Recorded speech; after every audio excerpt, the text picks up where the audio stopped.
اہد کی تلاوت کر کے تو یہ چاہتا تھا کہ مولا اپنی زیارت کروا دیجئے، مولا میں بڑا بےتاب ہوں، مولا آپ کی زیارت کرنا چاہتا ہوں، مولا میں آپ کا عاشق ہوں، مولا میں مر جاؤں گا اگر آپ کی زیارت نہ ہوئی۔ ایک رات اس نے عالم پاک میں دیکھا، کیا دیکھتا ہے کہ وقت کا امام دستک ہوئی دروازے پر، عالم پاک کی بات کر رہا ہوں، دستک ہوئی دروازے پر، دروازے پہ پہنچا، کون؟ امام فرماتے ہیں میں سید، پھر دوبارہ پوچھتے ہیں کون سید؟ مولا فرماتے ہیں سید مہدی۔ کون سید مہدی؟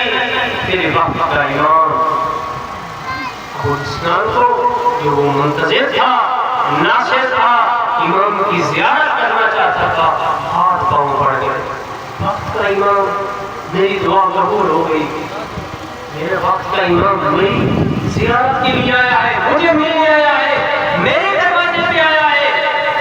حیران ہو گیا، لیکن جب اس نے پیچھے مڑ کے اپنے گھر کی طرف دیکھا تو ہاتھ پاؤں پڑ گئے، میں وقت کے امام کو کہاں بٹھاؤں، میں وقت کے امام کو کہاں بٹھاؤں؟ اپنی کرسیوں کو دیکھا، یعنی اپنا وہ سارا مال دیکھا، یہ سارا مال تو حرام کا ہے، وقت کا امام تو حرام مال پر نہیں بیٹھے گا، وقت کا امام تو حلال چیز پہ بیٹھے گا، میرے گھر میں تو سارا حرام کا مال ہے۔ کرسیاں الگ کرنے لگا، بیڈ الگ کرنے لگا، قالین الگ کرنے لگا، پھر اس نے دیکھا کہ کوئی چیز ہی نہیں بچی۔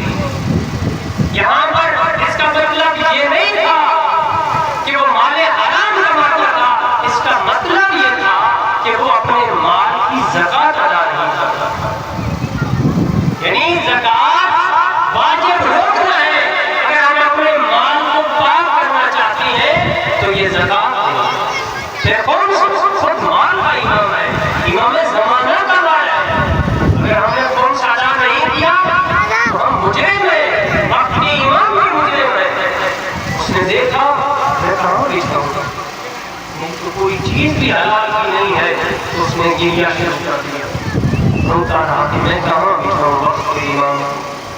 کہتا ہے کیا پھر 5 منٹ کے بعد میں دروازہ کھولا تو وقت کا امام گلی کونے میں جا چکے تھے، اور مجھے مڑ کے حسرت کی نگاہ سے دیکھا اور آنکھوں سے آنسو جاری تھے امام، اور کہہ رہے تھے اے میرے منتظر، اے میرے چاہنے والے، اے زیارت کی دعا کرنے والے، صرف تو نے اپنے گھر کو اس قابل نہیں بنایا کہ تیرے وقت کا امام وہاں پہ بیٹھ سکے، تیرے وقت کا امام وہاں پہ قیام کر سکے۔